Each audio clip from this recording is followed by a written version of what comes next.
başlıyoruz. Ve çok tırsıyorum. O yüzden yanımda bir konuğum var. Hoş geldin. Hoş bulduk. Ben de varım. Seni unutmasak olmadı. Yani. Evet, başlayalım mı? Evet. Evet. Ve size bir sorum var. Bu videoya ne yapsınlar? Like atsınlar. Önemli bir detayı unutuyorsunuz. Abone olsunlar. Tamam, o zaman başlayalım. Şovlarını özellikle takip ediyorum. İlk kez sürede 3 yakıyorum ama olsun. Amaç ne? Şimdi bunu da ne yapıyoruz? Burada robotlar var. Söyleyeceğim. Evet. Videoyu çeken bu adam. Oyunu bilen ben.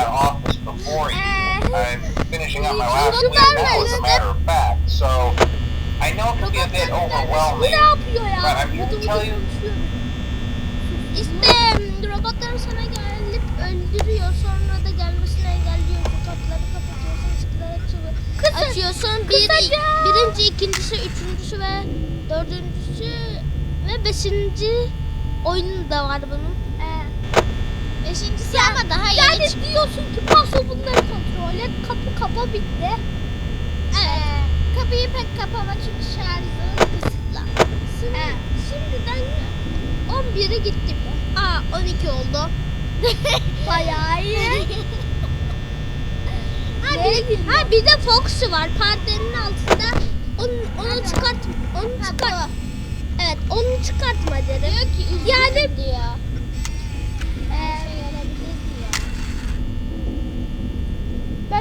Ben orada sadece kırık yazısı görüyorum.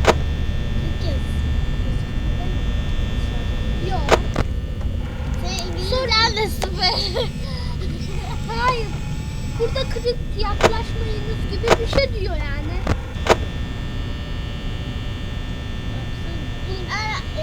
Aslında oyunda çok saçma bir şey var. Oyunda çok saçma bir şey var bence. Evet. Şimdi şuraya baktığımda dur. Tamam, ortada. Şimdi oyuna baktığımda hani böyle Freddy'den onları uzaklaştırıyor falan. Herkes Freddy'ye falan seviyor ama böyle öldürdü yani biliniyor güvenlik açısından. Ama bakıyoruz karşımıza ne görüyoruz? Freddy ile ilgili Tüm animatronikler. Hayır, Freddy ile ilgili resimler görüyoruz. Burada böyle gülen yüzler, işte çocuklar, balonlar. Yani güvenlik açısından bu bilindiği halde niye böyle yapılıyor? Ve bildiğim kadarıyla bir güvenlik tutmak daha ucuza geliyormuş. Robotları tamir ettirmektense yani hiç de yani bunları robotlara para verdiklerinde o kadar para harcıyorlar. Robotlara para mı veriyorlar? Yani yaptıklarında ne bileyim hoparlör falan filan. Peki o zaman paraları vardır, yapıyorlar. Para sıfır. Ama yani sen diğerlerini de düşünmelisin, öyle olmaz. Paralar nereye gidiyor? Tabii ki de patrona gidiyor, bize geliyor. Biz de düşük bir maaş alıyoruzdur ama para gerek. Keşke oyunu bilseydim. Küçük duruma düşüyorum. Hem de çok.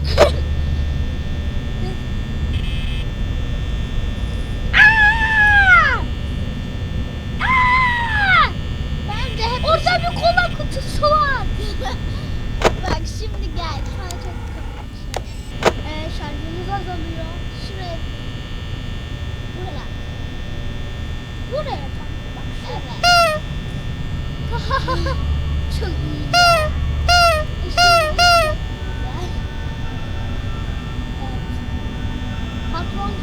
Patron 1 milyar, biz 5 kuruş alıyoruz. Evet, şu anda bu gecede böyle bekleyeyim mi durum? Da öyle yapmışsın. İyi olur. Animatronik gitmiş. Buraya gelmiş. Bayağı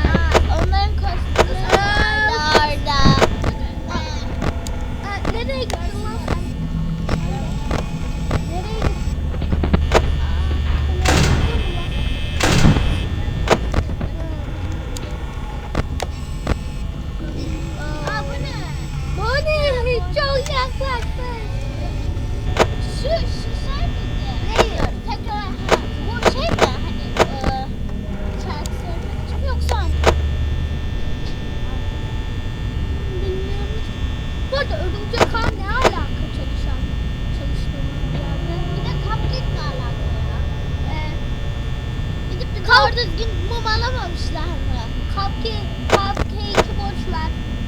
Buranın hizleri 0. Aa, ah, Çok saçma. neredesin? Ne? Bir dakika. Geri mi gitti? Şeyi açar. Ya madem gitmeyecektin niye hareket ettin? Sanmıyorum gideceğini zaten. Ben de şöyle bekleyeyim ben en iyisi. Bence de yani en azından şarkı. Dur. Hareketlenme var. Bize bakıyor havalının üstüne almak için. Bu bakış bende olmasını ister. O zaman mor bir bu arada hikayesini biliyorum. Bu da iyi.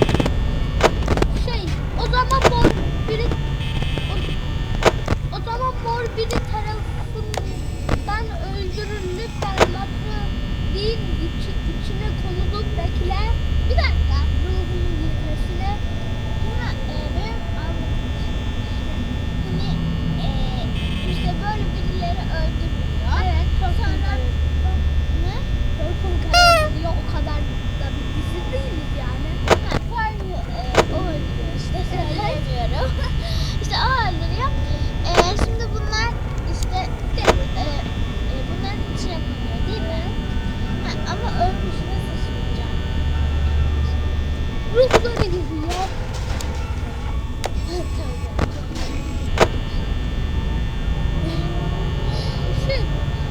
Aslında hikayesi bayağı karışık. Evet. Öyle basit bir oyun olduğuna bakmayın. Hikayesi birçok oyundan daha karmaşık. Hikayesi başlıyor. Sona gelince kıvrılıyor, başa geri dönüyor. Şimdi 5'te diyorlar ki bütün gezem ortaya çıkacak ama bilmiyorum. Atıyamadım lan. Fark etmesen gelip sana saldıracak. Aynen. Diye. Ay ne oluyor lan? Buldum. Bilmem ama önümüzde dururdu. Halüsinasyon var. Bir. Ayda çıka gitti. Çıka şurada. Son adaya kaldı. Gözüküyor. Şu. Tavuk gibi olan. Kıt kıt kıdak. Yumurtam tavuk gibi olan. 5. saattesin. Son bir saatin kalmış. Bunları kapat ve onlara bekle. Evet. Kameraya bakayım üstüne. Evet. Hayır. Dur.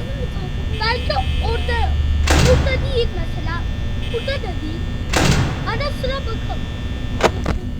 Şurada ve şurada olmasınlar yeterli. Foxy'yi dışarı çıkarırsan oyun kat ve kat zorlasın. Kapıyı kapatsana.